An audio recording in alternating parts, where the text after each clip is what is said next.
What's up, everybody? Welcome back to the Creative Differences Podcast. I'm Dallas, and I'm worried about what the internet is going to look like if Rouge the Bat shows up in the next Sonic movie. I'm Colin, and last night was the second time that I've seen an everything bagel used as like an all-powerful object, and that's not a lot, but it's weird that it's happened twice. Good reference. And I'm Demi, and I'm here because Gabby is not. Welcome to another episode of the Creative Differences Podcast, your one-stop shop for movie reviews, Fancast Fridays, Throwback Thursdays, and a number of other pop culture-related items. Today, we will be reviewing, we're going 3 for 3 for the weekend, guys. Hey. We're reviewing Sonic the Hedgehog 2, Everything Everywhere All at Once, and Ambulance. Yes, we are. Colin, I'm going to come back to you because I have questions about that bagel thing. But if you're wondering where Gabby is, she ran off to fight some people with adult toys in another universe. At least I think that's what she's doing with those toys. Before we get into this episode, Beautiful. Please like, share, and subscribe, or your family trauma will manifest itself in the form of interdimensional violence. You don't want that. Jesus. I'm already subscribed, and I want to subscribe again. But yeah, we're not there yet. First, we're going to talk about Sonic. No trauma there. Just fun times. Just vibes.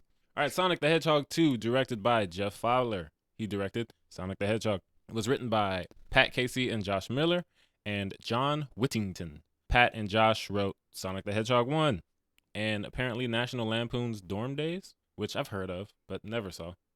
I've heard of that series, but I've never. Yeah, there's 2 of them. Maybe they're funny. I don't know. And John Whittington wrote the Lego Batman movie and the Lego Ninjago movie. I love both of those. Okay, all right. And it makes sense that guy would write a Sonic movie. Yeah, I feel like they picked good people for what this is. On brand. The movie stars Ben Schwartz, Colleen O'Shaughnessy, Idris Elba, Jim Carrey, James Marsden, Tika Sumpter, and Natasha Rothwell. And the summary is, when the manic Dr. Robotnik returns to Earth with a new ally, Knuckles the Echidna, Sonic and his new friend Tails are all that stands in their way. Would that be Sonic and his new friend? It's not Sonic and his new friend Tails is all that stands in their way, right? It should be R. It should be R because it's and. IMDb tripped me up. They put is, but whatever. It's not important. Sonic, what'd you think? I liked it. I feel like I liked the first one more. Interesting. But I did enjoy this one. It was really fun. I know there's going to be a third one. A third one's already confirmed, so like, absolutely, sure, I'm down. Like, these movies are just fun, and they don't really need to be anything more than that, and that's okay. So much fun. So I like this one more because I feel like I'm more into Sonic than I thought I was. Oh, okay. We'll get into that, but this one has everything I liked about the first one, but also Knuckles and Tails are here now. My boy like Tails. Sonic, don't you, Dallas? Yeah, I didn't play the Sonic games a lot. And you're my video game guy. Yeah. So when we talked and you said that you didn't really play them. We need them a to. lot. Can Jimmy we played them a like bring in? Okay, good. Because I was gonna say otherwise we need to bring in your cousin because apparently he played everything ever. My cousin has played every video game everywhere all at once. Yeah, I used to play Sonic Heroes, and I had another Sonic game that I used to play a lot. I played a number of Sonic games growing up. Nice. Mostly due to the guys that I used to hang out with in middle school. Fair. But yeah, with it being the case that, I didn't really play these games or watch the cartoon or any of that, I get that freedom of going into a movie without worrying about how well they adapted it. Yeah, same. But then I start looking stuff up because I'm a nerd, and it feels like they did it really well. Okay. Even down to the point where like they reference his favorite food being grapes. Oh. Yeah. I looked up. I was wondering Shadow about that and all that line, but Yeah, I was like, okay, maybe that's a thing. It is a thing. But yeah, this movie's just so fun. Honestly, one of the most fun movies I've seen in a while at the movie theater. I was just enjoying myself so much. Ben Schwartz is great. He's so great. He's a great voice actor. He's perfect for this energetic, goofy character. But also somehow I believe him when he's serious. When he's ready to fight. Yeah, it works. It shouldn't work because look at Ben Schwartz and listen to his voice. Everything he does is so goofy. But when he's talking that talk to Knuckles or Robotnik, I believe it. I'm like, wow, okay. You're acting. Look at you, Ben. But yeah, Sonic is great. He's so silly. What's up to me? Listen, I know that the movie's about Sonic. I just care. How's my boy Tails? That's what I care about. Tails That's what is I'm here for. adorable. Oh, he's fantastic. That's all I need to know. Shout out to Colleen O'Shaughnessy. She's great. She brings that adorability to every line that Tails has. I just wanted to protect him so much. I still think it's weird that Tails gets a government name. Yeah, it is. It's Sonic the Hedgehog, Knuckles the Echidna, and Miles Prower. And his nickname is Tails. But I don't know. Games are weird. Yeah. Not much I can do about that. I love Knuckles. I was so confused when they said Idris is going to play Knuckles. Right? I thought, because I don't know much about Knuckles, but, he's, I want to say 16, according to Wikipedia or whatever. Oh. He is apparently this kind of serious guardian character, but, he's a teenager. I thought he'd be the way that you appeal to 90s kids, the cool, angsty, look at me, rah. And you get Idris Elba. And I was like, huh? But then I saw the trailer. And when he says that line, do I look like I need your power? I was like, oh, I get it. This is dope. Yeah. And every action shot with Knuckles looks like it could have been on a poster. Oh, 100%. When he first shows up, when he grabs Sonic, Winter Soldier style, it's just, this movie works so much. Like, it works so well in ways I didn't expect. Yeah. When I saw the first one, I thought, this is a cool, solid kids movie. And I watched this one and I thought, it is, same. But I'm really enjoying this. Yeah. As a man who was almost 30 years old, I am enjoying the hell out of this movie. And I'm so happy. It's a good time. And, like, without saying too much, I like what it sets up for the third one. Same. Because I think that's going to be fun. I wonder how far they're going to take it. The post-credit scene, which I won't spoil, reveals something. I loved it. That could be really dark if you wanted it to be, and could also not be if you didn't want it to be. So Fair. I'll be interested to see how they do that. Because Fair. It's like, this is a kid's movie, so we're probably not going to see people die, but we can talk about death. Like, it's just interesting, I get you. The lines. Yeah. Because I was looking at what might be coming with that story, and I thought, oh, that is dark. But I'm with it.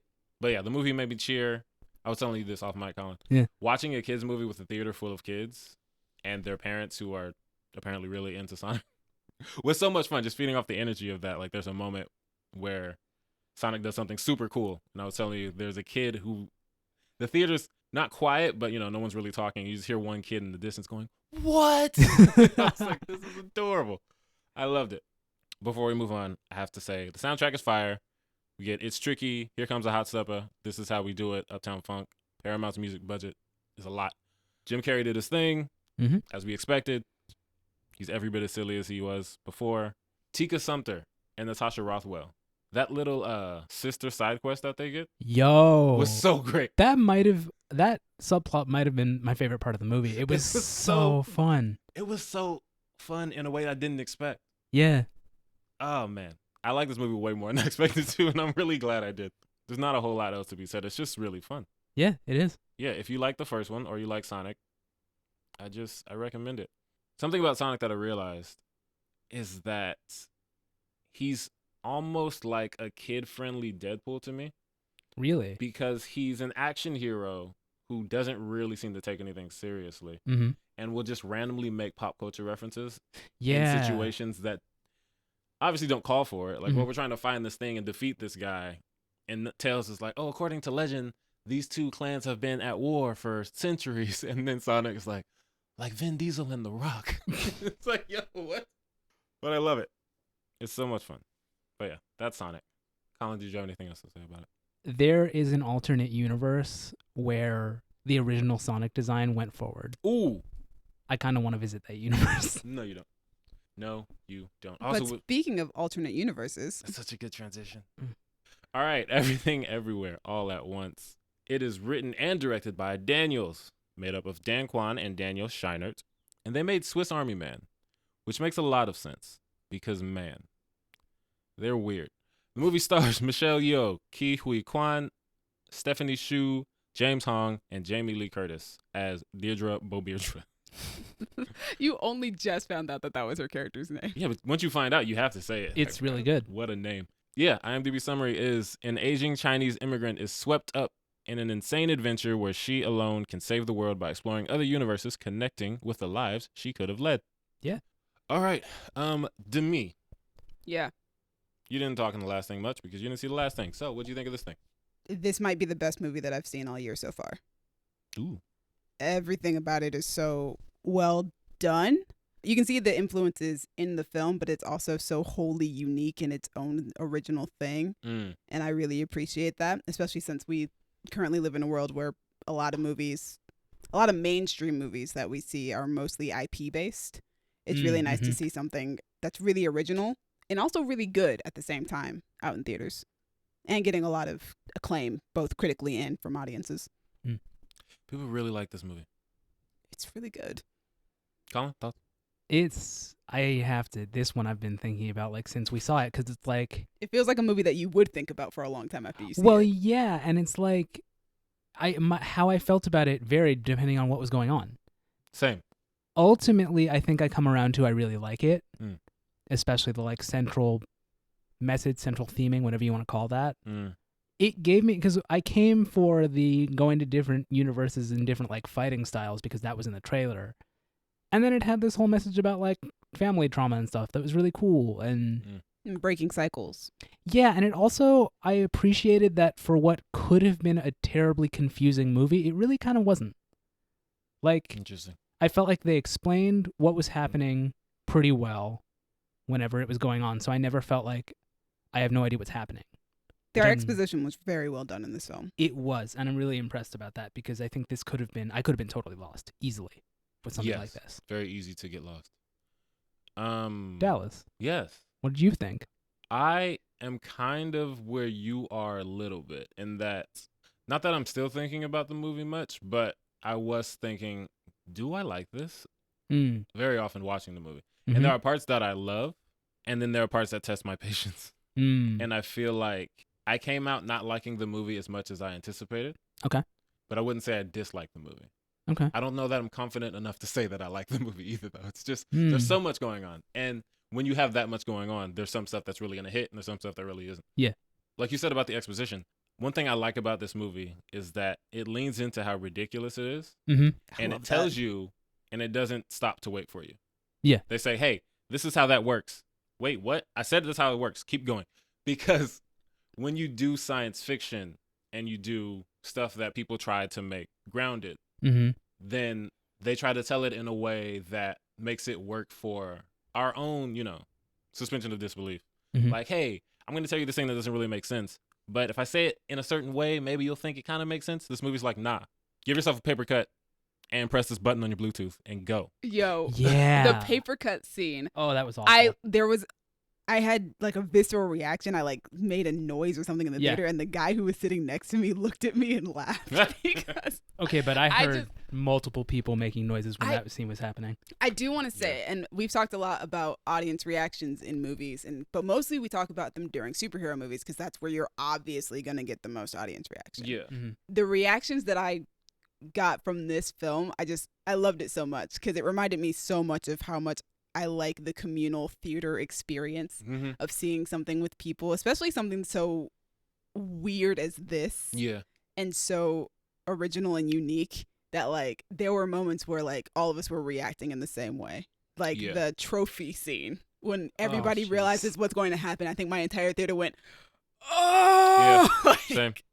Yeah. and I loved it. I loved having that experience. I do think, God, Michelle Yeoh is just a legend. And just I went into this movie like expecting like she's gonna carry the whole movie, like she's a star, this is her moment, like this is her chance to be like the lead Right. for at least Hollywood, because we're so used to her being a supporting character in Hollywood films. Mm-hmm.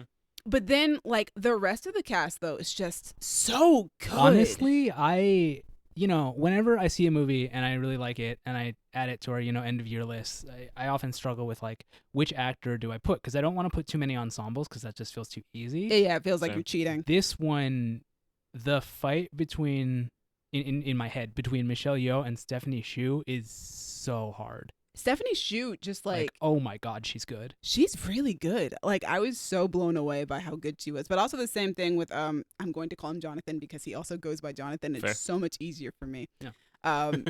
But for me, the only thing I've ever seen him in is Indiana Jones, The Mm. Last Crusade, I believe. He's Temple of short Doom. round? Oh, Temple of Doom. Sorry. Yes, he played short. Yes, he is. And a Wild. lot of people, there's a lot of backlash to that character. Right. And just Fair. because that's the only thing I'd ever seen him in. He was a child actor. I know he hasn't acted in like 20 years. I like was not expecting such a grand performance from him. He's so good because he also has so much to do in the same way that Yeah. Michelle Yeoh does. Like his personality dynamics have to switch so Mm-hmm. suddenly, and he does it so well every single time. You never watched The Goonies? Nope, never seen Goonies. Fair. I've seen pieces of it. I agree with all that. I think my favorite performance is Stephanie Shu, just because as Jobu Tupaki, whatever, Tupac.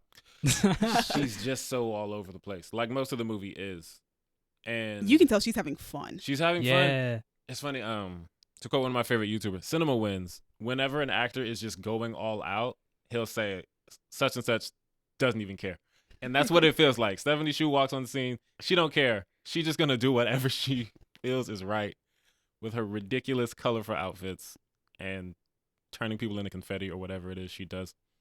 She does everything. She does everything, everywhere, all at once. Yeah, just like everybody in the cast is just so good. Everybody. And Michelle Yeoh obviously is like the centerpiece. She is, Mhm. she holds it together. She is so brilliant, as she often is. This movie is a lot funnier than I thought it was going to be. I was cracking up at certain points. I think that's where a lot of my disappointment lies. Not in that the movie was more of a comedy, but in that a lot of the comedy didn't work for me. Mm-hmm. And that's a lot more. It's a double-edged sword watching with a large crowd, because I saw this at the Limley, and this is a Limley movie if I've ever seen one. Oh, 100%. But, the Limley crowd ate everything up, as they should. I'm very happy for them. I love this for them.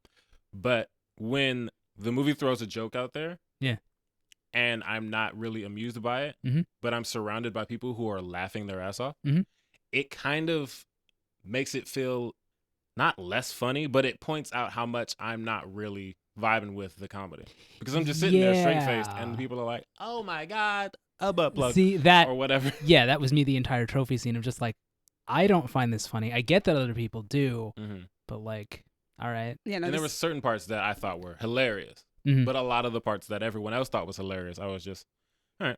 Oh yeah, no, this movie had me in hysterics quite often. I was like, this is so funny a lot of the times. I don't know, maybe it just fits my sense of humor. Yeah. Because I maybe have a different sense of humor than most people do, I will be honest. That's funny, because out of this group, I would think Colin and I have the weirdest senses of humor, just based on the fact that we'll sit on the couch and just watch the most deranged YouTube content and just die laughing. But, that's a different kind of weird humor than Daniel's. I think I just really liked that this movie wasn't afraid to like go for it. I love that. It also fed my sci-fi soul. Oh my gosh, I thought the sci-fi was so good.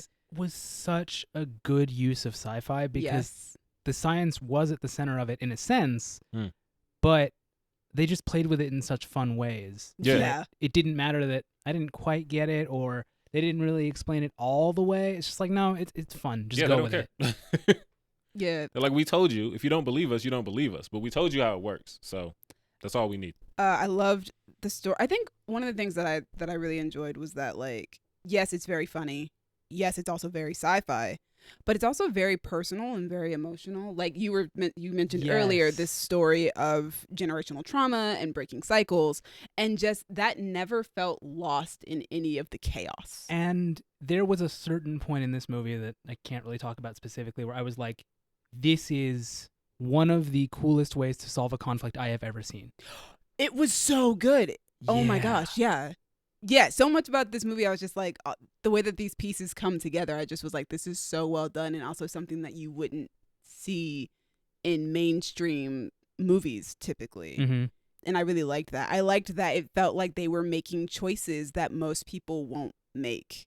Yeah, that's fun for me, Yeah, this movie altogether was just like aces for me. I was like, this is one of the best movies I've seen all year. It's the kind of movie I want to watch with different people, just to see what they think of it, because it's so weird. It is weird.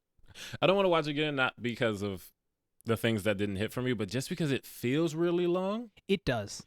And I feel like part of that for me is that when you break it up into parts and you tell me that, I know the movie's called Everything Everywhere All at Once. So when you tell me part 1, everything, I'm expecting part 2, everywhere, and part 3 all at once. So when I feel like we've been here for a while and we still haven't gotten to part 2, everywhere, that makes it feel even longer. Yeah. I feel like, but now that you know that, though, if you watched it a second time, it probably wouldn't feel as long. But that's just that's how movies work for me, though. So. Yeah, once you know what you're getting into. But also, I knew how long the movie was going to be when I sat down to watch it. Ooh, see, I didn't, and it's like there were moments, like there's a particular part of the movie that's basically silent that I was just like, yeah. this is not working for me. Can we? I think I know what scene you're talking about, and that worked for me. That part I like what it does for the movie, but then I part also of it was, wonder. all right, let's keep it going. It was one of those things. It made me think about like, if you're watching with captions, does it do? If you can't hear, does it work? Can you get this? I don't know. It's something I was thinking about. Not the rock part. Yeah. Okay. I don't know, but I think I really loved that scene because it felt so experimental, and just like my brain just went, huh, this is working. Why does this work? Like, I went into film theory all of a sudden, was like, why is this emotionally working for me? Why is this doing something for me, even though it's so experimental in a way. And maybe that's why I like the whole movie in general. Like, I'm not usually a big fan of like experimental film, but I like when films take an avant-garde approach to something. Mm-hmm. And this film kind of does that at times, which I really appreciate, but also stays personal, like I said, and not burying underneath all the chaos. Yeah, see, this movie feels like a movie that uses weird stuff to like tell its story and get its message across, whereas some experimental films, it's like, how weird can we be? And if you don't get it, you don't get it. But I feel like this one, like, it knew what it wanted to be. They knew what the message was, and they were like, cool, we'll get weird with it, but we're going to keep this through line of like what this message is the entire time. I feel like for what you said about this movie and other movies, this movie fits into both columns for me. Because we're doing this is what we're doing throughout, but also it is, how weird can we be? About it being experimental, like, the last thing I want to say is that I had a thought watching this movie. Is the same thought I had watching the trailers that play at the Limley, because I thought, first, niggas will make a movie about anything. But also, I love that because I always love uninhibited creativity, mm-hmm. and the fact that people can get that out there. Yeah. That you can go into a pitch meeting or whatever with the craziest idea and the craziest movie, the craziest script, and get it made. Mm-hmm. That makes me so happy. And there's a hint of jealousy there, because I think, man, people will make anything if you get it to the right people. Yeah. And I just haven't got my ideas to the right people, and it bothers me, because I'm like, yo, some of the trailers out the Limley, I was like, for real? I'm happy for them. Yes. But man, and that's part of the subjectivity of art for me, is that if someone came to me and was like, yo, I want to make that movie, I'll be like, why? But just the fact that you can get anything made in today's world makes me so happy, but also just makes me so upset that, like, who do I need to find? Where's the right person for my idea? Because mm-hmm. I know if you find the right person for any idea, it'll get made, because we have this movie where an everything bagel is the key to everything. Also, Colin, I need you to tell me, what's the other movie with an everything bagel? It's not a movie. It's a D&D show where, like, an everything bagel, like, which one? Helps someone ascend to godhood. The Unsleeping City. Okay. Season 1, I think. I've heard of that one. I've heard of that show. I would highly recommend it. But yeah, right. There's an everything bagel on that, and that's immediately what I thought of. Okay. But yeah, shout out to Daniels, everyone involved, Michelle Yeoh. Oh yeah, cast. I thought they did a fantastic job. Mm-hmm. And also the action sequences were dope. Yo, they were so good. I really liked a lot of the fight choreography and everything they did with the action. A24, man. Also, I would recommend, after going to see this movie, going to look into some of the behind the scenes details of how they made the movie, because yeah, they were on some indie stuff for real. One thing I did look up is apparently Jackie Chan was considered for the starring role. Like, the script was written for him originally. And I thought, what? And I want to see that movie, but I don't want this movie to not exist. Yes. It's one of those situations where you hear about a really cool casting choice that didn't get picked, and I thought, man, I wish I could see both versions. That's why I wish we could jump interesting. multiverses. Right? I want to see the Wicked movie that has Dove Cameron in it. Anyway, so I know it's a little preemptive. It's a little early to say this. This is more of a prediction, more so than anything else. In my opinion, for me, I think that Everything Everywhere All at Once might be the best live-action multiverse movie that we're going to get over the next couple of years. Okay, here's the thing.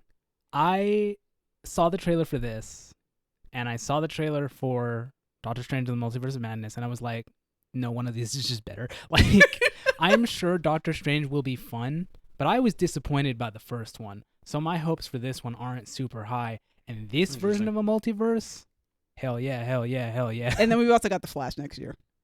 Do we? Do we? Yo, somebody needs to check on Ezra. They're going through it or something. Them. That's, man, I don't.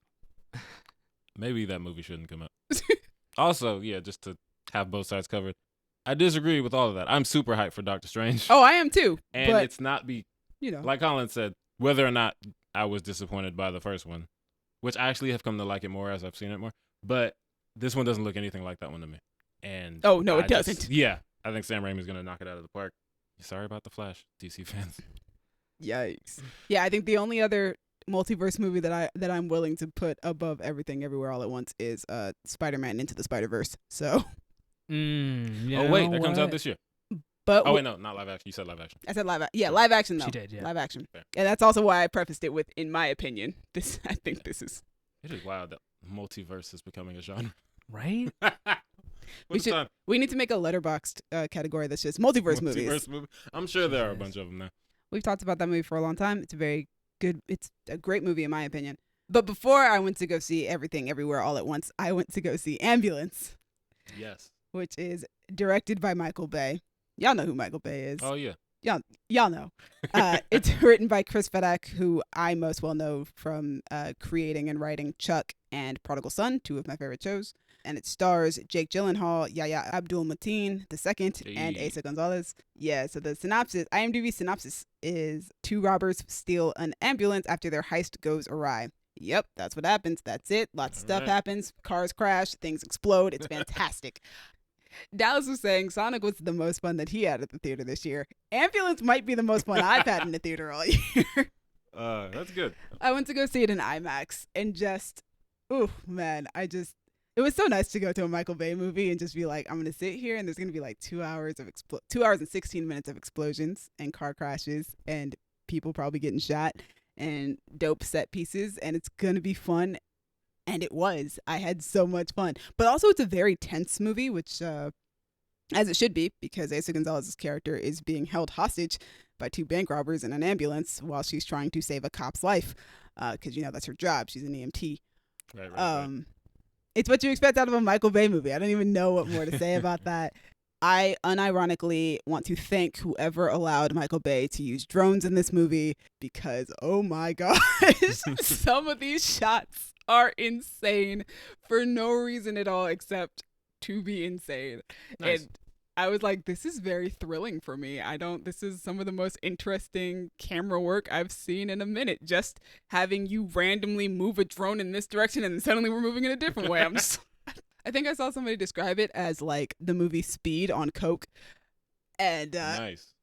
A description. Oh man, I'm so much intrigued. fun. Jake Gyllenhaal is absolutely unhinged in this film, which is great. He's concerningly good at that. He's so good at being a bad guy. A little worried. And then Yahya Abdul-Mateen II is kind of like the straight man against him. And he and Asa are kind of the emotional centers because Yahya's character is involved in this heist for family purposes, trying to save his wife. His wife has cancer and he's trying to afford an experimental operation for her. And then Asa's character is kind of framed as, I guess, kind of the hero of the movie as an EMT. Her character has a really interesting arc where she, is when you meet her in the movie, she's an EMT who kind of can just put the job off once it's over. Interesting. So she doesn't emotionally attach herself to the things that are happening. So she's like the best EMT in town because she can just... She's like efficient. Yeah, she's efficient. She can emotionally detach herself from it. She times every job that she does to get faster at it. And you just kind of, as the movie goes on, you kind of learn to understand why she is the way that she is. But also, like, when you're in a situation like that, it kind of forces somebody who typically emotionally detaches to get very emotional. I thought it was interesting. The story is simple enough. It's just these 2 bank robbers trying to get away with this crime that they've done while they've got 2 hostages in the back of the ambulance. Undone. But it's also really fun, I think, because we've talked about rooting for bad guys on the podcast a number of times before. Yes. In this situation, because Yahya's character is doing it for emotional reasons, obviously you want to root for him. Yeah. You want to root for Ace's character because you want her to get out of it. So you're rooting for 2 out of the 3 main characters in this movie. So It's like, I want these 2 to make it out, but that one right there. So then it's a situation, a conflict almost in yourself of how do you want this movie to end? Right. How can it end in a way that, these 3 people get what's coming to them? Right. Just take the white boy. Exactly. Leave our people of color safe. Leave them safe. It's a really good time. It's a lot of fun. It's very tense, and if you want explosions and car crashes and want to, it's got that. It's great. This movie and Everything Everywhere All at Once are like, I'm just like, bring back mid-budget movies, man. Like, I love big budget superhero. Like, I love all that stuff. I love big budget films. But like, bro, bring back mid-budget films too. Because like, Everything Everywhere All at Once was made for $25 million. Oh, no. And Ambulance was made for $40 million. They're both so good, but also cheaper than spending $200 million on a movie. Yeah. Like, it's so much easier to make back $40 million than it is to make back $200. Also, like, Definitely. Given how much weird stuff is in Everything Everywhere All at Once, I would expect it to be much more expensive. Yeah. That's why I said look up the BTS stuff about that, because they like apparently had 8 visual effects people or something like that. I heard about that. Like, that makes sense. They have a lot of different styles. But yeah, Ambulance. If you like action movies, if you liked action movies from like back in the 90s as well, I love action movies, and like this movie reminded me of why I fell in love with action movies as a kid in the first place. So nice. I would recommend checking it out. If you get motion sickness easily, probably don't do that, because those drone shots are wild. Fair warning. Also, this movie is hella LA, so also love that about it. Love to see it. I love to see it. I was like, hey, I know that street. The whole thing is downtown LA. So yeah, it's dope. I had a lot of fun. It's Michael Bay doing his Michael Bay thing, and I've never really had an issue with Michael Bay, so he's gonna have fun. I like the Bad Boys movies. I like The Island. I don't at me. I like The Island. I like the first Transformers movie. First Transformers movie is fantastic. It is. I love that one. It's a good movie. Shout out Mike Beasley.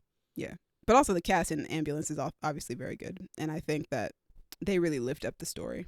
Even though I really like Chris Fedak's writing, because obviously he's written 2 shows that I love. True, he is your vibe. Even though those are 2 very different. These are 3 very different vibes. Prodigal Son is nothing like Chuck, which is nothing like Ambulance. Range. We love to see it. It's a lot of range. I just want to say shout out to Ace, as you've been working. I just saw you in Morbius. Just kidding.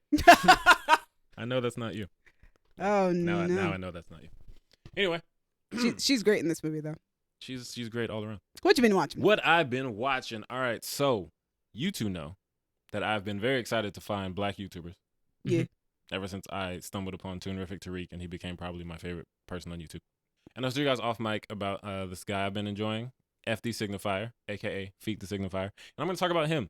So FD Signifier, he provides Black media analysis and reviews, but also talks about other media from the perspective of an older Black man. Feek, if you're somehow listening, first, thanks for your work. You're dope. And second, I'm not calling you old. You're just older relative to the youngins who make up a lot of YouTube content these days. Because I think by that standard, even we're old. Because YouTubers be like, fair, 17. You right. Right? But yeah, dude is clearly well-read. He's funny. He knows how to hold my attention. And he provides a perspective that is refreshing, especially coming from an older Black man. He talks about the quote-unquote gay agenda. And a lot of times you hear older Black men talking about the gay agenda, and they're on the stupid side of it. They're trying to make our kids gay, man. The cartoons are gay, and the kids are going to be gay because the cartoons are gay. Like, yo, shut up. That's not how that works. Exactly. But he's not doing that. One of my favorite videos of his, it's called Dave Chappelle Only Tells Half the Truth. He addresses Dave's transphobic behavior and the glaring blind spot that Dave has regarding Black trans women. Because a lot of people who are team Dave Chappelle think, oh, yeah, he's fighting for Black people because he's talking about the white racist LGBT community and how, in like a way similar to white feminism, they will leave people of color behind to fight for their cause. Yeah. But everything Dave says ignores the existence of Black trans people and Black LGBTQ people. Okay. And Feek addresses this in his video. And what I really like about that video is that he includes discussions with Black trans people, because a lot of people just try to speak for them or ignore them like Dave does. But Feek is actually collaborating with them to tell their story on his platform. And I thought that's super dope. Yeah, guys, just super dope. I'm watching a lot of his videos, like the ones I told you guys about, edgelord movies and the white men who love them. Yeah. That one's super fun. The Tragic Fall of Kanye West, which I feel that in my soul, because growing up when I did, Kanye West was my favorite rapper for a long time. Really? And he has released some of my favorite music ever. He has disappointed me more than most people I can think of because of the trajectory of his career and his life and his behavior. But this video that Feek does it's a look at the trajectory of Kanye's career and his life, but an interesting twist because apparently Feek is a wrestling fan, which I have an interesting relationship with wrestling because I was super into it when I was younger, and I don't watch it anymore, but I'm still super into the era of wrestling that I grew up with. Mm-hmm. So I still know all the terms and everything like that. So he uses the terms from that industry, like face, heel, kayfabe, etc., to draw parallels between the persona that Kanye has made for himself and the personas that wrestlers put on. And not just the persona that he's made for himself, because, you know, Kanye is Kanye, but like people's reaction to him. Like how he was, George Bush don't care about black people. Right. So he was, you know, the baby face. That's what you call a good guy in wrestling. Mm-hmm. And then how he's become more of a heel, which is the bad guy. Everything he's done recently. And the kind of fluctuations between heel and face and all that stuff. Mm-hmm. And then one of my favorite videos that he does is there's a rapper named King Von, and he passed away. And it's why his death is a warning to hip hop fans. The video talks about the younger generation of rappers and the troubles that they go through. Mm-hmm. But it's not dismissive or judgmental. Oh, okay. Because a lot of people, I promise I'm not trying to call you old if you're listening, but it's going to keep saying older black people. They look at young rappers now and think, that's not music. That's blah, blah, blah, blah, blah, blah. These kids are on that nonsense. Back in my day when we were rapping about hats. Sorry. You say that every single time. It's just the Donald Glover joke. Makes so much sense to me. But yeah, it's always, you know, not everyone. It's not important. And I appreciate that video because he's talking about these young kids who are rapping and the stuff they rap about and why they do it. They have generational trauma. They grow up in rough neighborhoods. They're rapping about their lives. You may see it as perpetuating a certain thing. And yeah, it's not just, yeah, let's all rap about shooting each other. That's not what the video is about. But it's a more nuanced discussion about it. And I think that's dope because where I am as a hip hop fan who is 29, I'm young enough that I don't think the only good rap came out in the 90s or before. But I'm old enough that I don't really resonate with a lot of the younger rappers who are all talking about the things they talk about. But yeah, dude is dope. Shout out to him. Shout out to Super Eye Patch Wolf, the YouTuber who mentioned Feek in the video that led me to him. Colin Super Eye Patch Wolf is the guy who made that Garfield video. Yeah. Thanks. Yeah. Shout out to you too if you're listening. But yeah, that's what I've been watching. And Colin doesn't have anything. Yep. And I don't think Demi has anything. Camila Cabello just came out with a new album, and it slaps. Hey, good for her. Back on my BS. Stan mode has been activated. Camila's back, so now it's time for me to be a stan. Are you saying you're back on your BS, or is that the name of the album?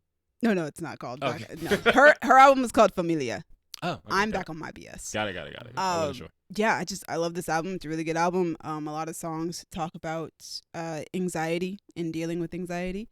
She has a song on it called Psycho Freak, which features Willow. And that's the one that you sent in the chat. Yes, it's a really good song. I mean, all the songs on the album are great, and I will probably end up talking more in depth about this album further down the line of this year, but I love it. It's such a good album. Every album she does, she just gets better and better with her writing. So I'm super excited for this era. I'm super excited for when touring finally starts because I had tickets to her last tour, and that didn't work out because COVID. COVID. So I'm super excited for if she goes back on tour for this album to go check that out. And last time she released an album, I talked about it on our favorite music artists of that year. I think that was 2019. And that album was called Romance because it was all about her falling in love. This album is coming out shortly after she just broke up with that guy. So, all right. Yeah, there are some breakup songs in there as well. But also some songs that are just about, I guess, in the midst of the relationship and how, you know, the good times and stuff like that, but also like dealing with the breakup as well and the aftermath of that. It's a really good album. I love it. A lot more Spanish this time around, which, you know, I'm going to listen to it regardless. I'm not going to know what's being said. I'm like, yeah, that sounds great. I don't know what she just said though, but it's great. It's great. So yeah, highly recommend the album. It's on, you know, all streaming platforms and all sorts of stuff. Camila Cabello's Familia. Nice. All right, let's talk about the news. Oscar and his boys are tripping. The Film Academy bans Will Smith from Oscar ceremony for 10 years. Like he was going to go anyway. 10 years is so long. It's too long in my opinion. Honestly, I was like, y'all should just find the man and call it a day. Honestly, like, yeah, I just like, I was talking to Dallas about this last night, and it feels like an overcorrection because the slap happened, and then he got an award and was able to stay there and do a whole speech and yada yada, and then people got mad at the Academy. So now it feels like they're going, well, we need to do something really drastic because people are yelling at us. And it's like, in 10 years, no one's going to be thinking about the slap because something else will have happened at the Oscars in that time. Oh, for sure. But also, Will Smith has only been to the Oscars 3 times in the last 10 years anyway. So Oh my God. How long were he and Jada boycotting? I don't even think it was because they were boycotting. They just didn't go because... And that's something that people have been bringing up is the boycott thing. They boycotted 6 years ago. Yeah, in because 2016. Oscar So White happened. And Mhm. apparently all of the acting awards were going to white people in Mhm. those couple of years, which, fair, I'd boycott that too. And I think that was like the same year that Concussion came out. Yeah. Ooh. But then, since then, the Oscars have improved a bit in inclusiveness. Not enough, but they've improved a bit. I don't think this is still a boycott situation. I think it's just, we boycotted when you guys were doing really bad, and now you're doing kind of bad. But, we'll go. Was nominated.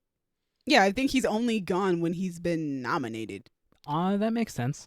But yeah, 10 years, man. Like, man, he's going to be, 60? 60s. In the 60s. But they didn't ban him from being nominated. So. Right, he can still win.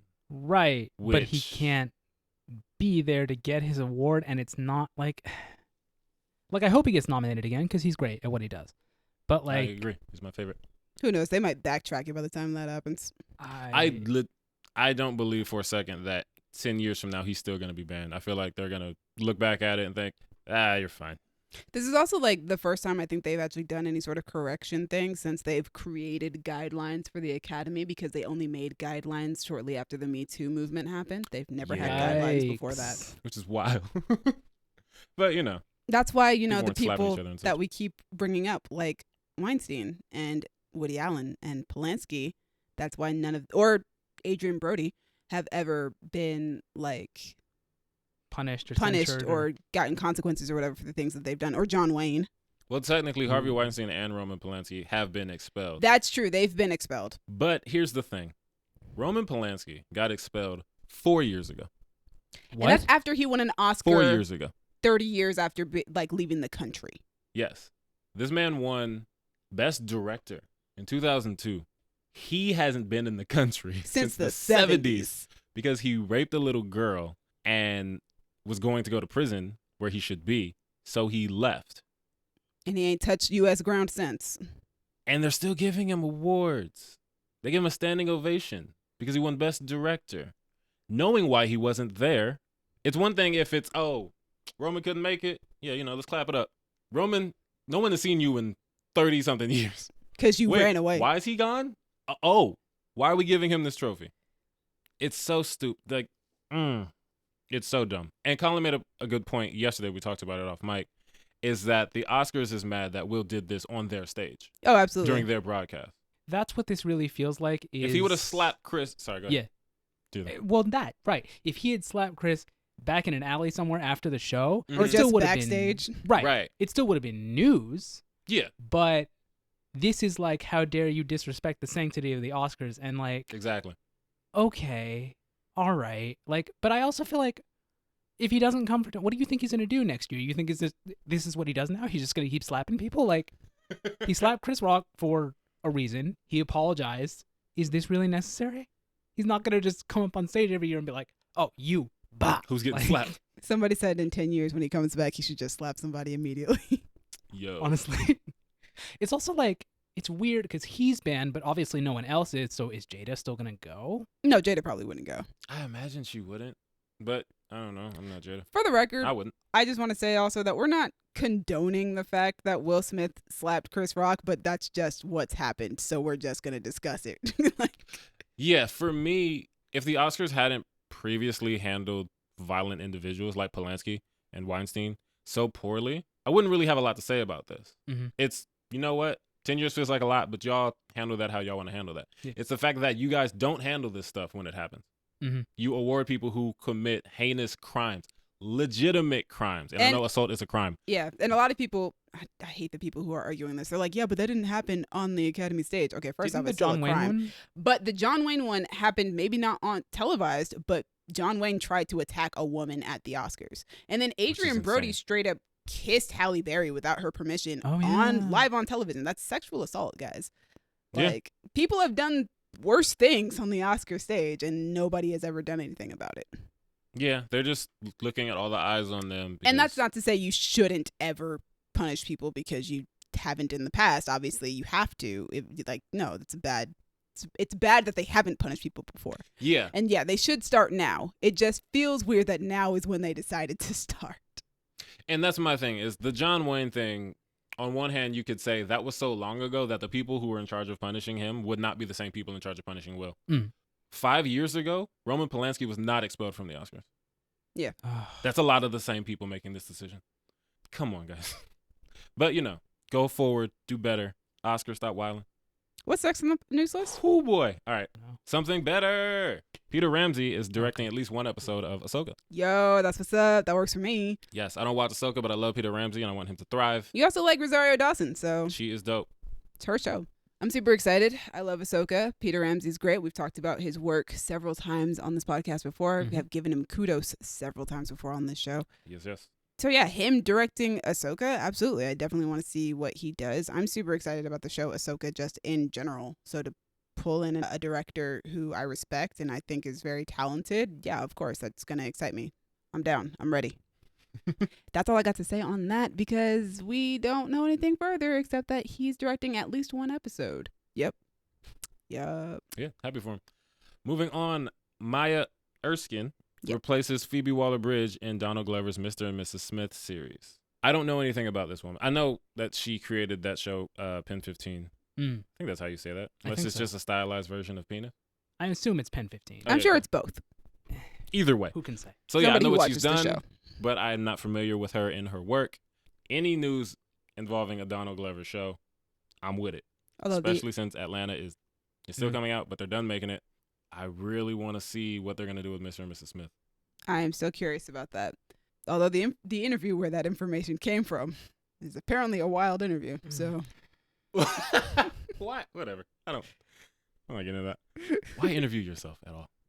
It's just he's a weird dude. He does things that are strange. And I don't know. I feel like I'm Still one of my getting to favorite the people. point where I'm kind of getting tired of him. oh no. just like his antics. Yes, Weird. because I feel like he feels like everything everywhere all at once. Weird for the sake of it. And it's like, bruh, make art, drop the art, talk about the art. That's all I need. That is fair. Still one of my favorite dudes. I love everything he does. But there's an episode of The Shop. It's LeBron James' show where he talks to people in a barbershop. And he always has a really dope group of people. I don't know that the episode is on TV yet. Maybe it is, but it's on YouTube. And he had Donald Glover and Quinta Brunson on there. Nice. That feels like something I want to see because it's just a conversation. It's not a Self-interview? interview so much of a performance. or or a cryptic tweet or anything A cryptic that website. is just everywhere, everything, all the time, whatever. Like, it's just him having a conversation. I want to see him just talk, like, just speak to us. But yeah, either way, I'm excited for the show because he is producing, starring, and writing it. Yeah, I believe Dang, so. okay. He's not show running though. Somebody else is show running it. Still, Okay. he's got his hand in it Yeah. enough that if you like him, it's probably going to be your bag. But I think the showrunner worked on Atlanta. So Love it.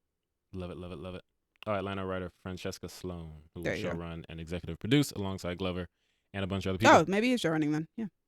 Or He's maybe it's just executive. I don't Yeah. know. And the series will debut sometime this year, according to this freaking article I'm reading. So I'm with it. I'm happy. Shout out to people of color getting roles as Hey. they should. Love to see it. Love to see it. Moving on. Apple orders a Huey P. Newton limited series with Andre Holland in talks to star and Don Cheadle to direct. I didn't hear about this at all. I am I didn't either. hyped. I don't know anything about Don Cheadle as a director. I love him as an actor and a man. And I love Huey P. Newton. I'm really curious to see what they're going to do with it. Obviously I don't know a lot about Huey P. Newton's personal life, but I love what he did for our people, the cause, Black Panthers. I'm Don excited. Cheadle directed a few episodes of House of Lies, which is the show that he That starred makes on. sense. Oh, that's right. He directed that movie Miles Ahead. Oh, where he's Miles Davis? Yeah. I didn't know he directed that. Yes, he directed that. That's dope. For those who don't know, Andre Holland is in Moonlight. Rhymes, but not the same. Yeah, very different thing. He's also in, I believe he's in A Wrinkle in Time for a short period of time. Didn't see it. He's in A Wrinkle of Time for A Wrinkle of Time. There it is. Hey. I knew it was coming. But yeah, I like this. I love that we're in an age of TV where we can learn about, given the benefit of the doubt that they're going to do this accurately, we can learn about things that we didn't learn about in school. Like Yeah. Judas and the Black Messiah happened. And I'm very glad it did, because schools were not teaching me about Fred Hampton. They're like, hey, Black History Month, Martin Luther King. All right, February's over. Back to George Washington. So now that we can get a limited series about Huey P. Newton, I'm so happy. I want to show it to all the kids in high school that they can learn about the history and such.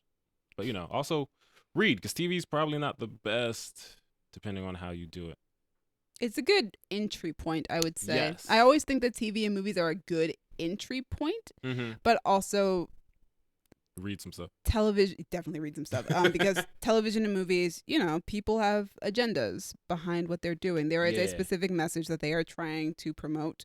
I know a lot of people don't like saying that there is politics in art, but there is politics in art. Like, people put into their art who they are and what they believe. Definitely, go read some stuff, because I feel like there are definitely texts and articles that are more easily objective than art. We always talk about how art is subjective. Mm-hmm. So, And we have some details. Apparently, the limited series is called The Big Cigar. It is 6 episodes, and it is based on an article of the same name by Joshua Behrman. I don't know. All right. It tells the story of how Newton relied on his best friend, Bert Schneider, the Hollywood producer behind Easy Rider, to elude a nationwide manhunt and escape to Cuba while being pursued into exile by the FBI. I'm down. Cool. I'm down for it. 6 episodes. I will watch it. And that's our news. We have different opinions. Oh, People right. talk I to us. always Surprise. forget that that's a thing that we do now. It is the thing that we do now. All right, we only have a couple, which is good because one of them is very long, but we love you anyway. First, from YouTube, a comment on our fan cast from Power Rangers. Yay! It came out a while ago. That was a while ago. It's so long ago, like a year ago. We appreciate you guys going back and looking at our old episodes. Yes, thank you so much. But the comment is from its_Viper Plays. I don't know what that means, but it sounds dope. They gave us a Power Rangers fan cast, so I'm about it. So, Red Ranger, KJ Appa, known for Riverdale. Okay. He put known for they put known in parentheses, Mm-hmm. so people know. Mm-hmm. And I appreciate that. Yeah. Yellow Ranger, Trini Kwan, Lana Condor. Okay. I think that was mine too. But Lana Condor is most well known for the, oh my God, P.S. I Love You movies. Yeah, No. To all the boys? To all the boys, yes. To all the boys, P.S. I still love you. P.S. Sometimes I think about you, sometimes I don't. Yeah. Whatever it's called. That was the problem. Yes, she's from the To All the Boys movies. Deadly Class, the TV series. She's awesome. All the boys, all at once. She just had a movie come out, actually, called Moonshot, I believe, Yes, with one of the Sprouse boys. with Cole, That one. also from Riverdale. Hey, what a show, man. Sorry it's taking us so long to get through your comment, Viper Place.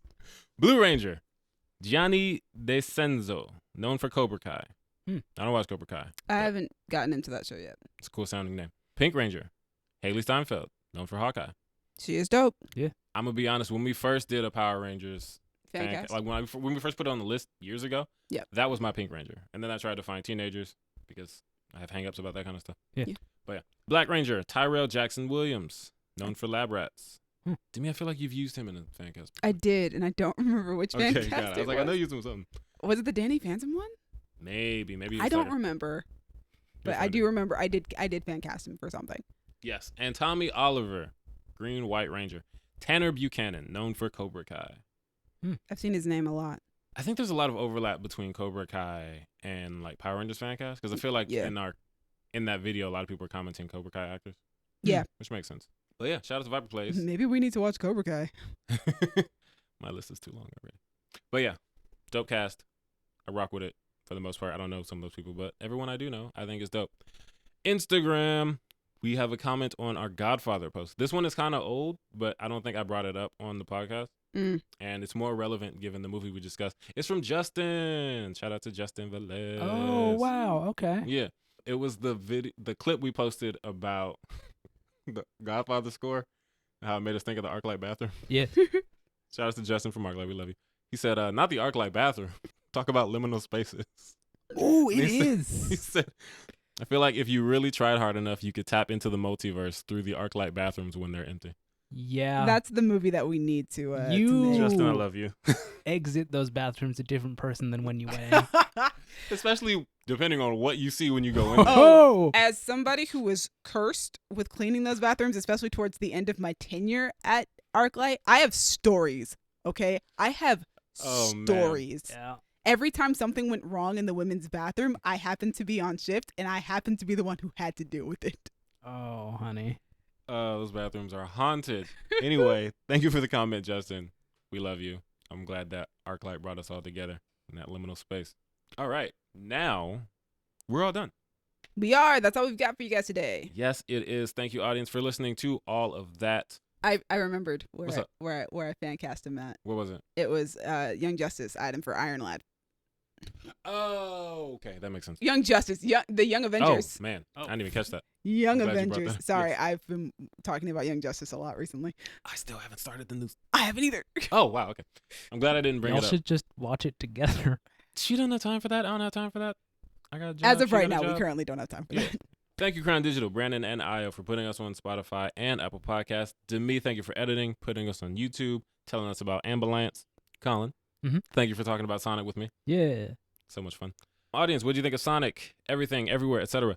And Ambulance. Do you think Oscar and his boys are overreacting about this Will Smith thing? Let us know in the comments or hit us on Twitter at y'all_different, Instagram and Tumblr at Creative Differences Podcast, or Facebook.com/Creative Differences PC. If you have more dope black YouTubers to recommend for me, find me on Twitter and or Instagram at The King Named Simba. Even if it's just yourself. I want to see what's out there. You can find me on Twitter at Duck McGuck. And you guys can find me on Twitter and Instagram at Dreamy Films. Dreamy is spelled DREEMI. Thanks again for joining us. You got to say it, Dallas. You can find Gabby on Twitter at Knuckles Deep. Yeah. I'm sorry. No, you're not. It's been different. Bye. Bye. Okay, quick, guys. If you could slap anyone in Hollywood, who would it be? Go. Oh, we're not going to do Ooh, that ooh, right now. Oh, Colin, you got one. Listen, I'm trying to think. There's so many people. It's like The thing is, I know who it would, but I don't want to say it on this Fair. podcast. I'll come back to you off mic. feel like, oh God, there's so many people. It's like, this is, you've asked me a beautiful question. I think I would start with Woody Allen and work my way down. Fair. Start with.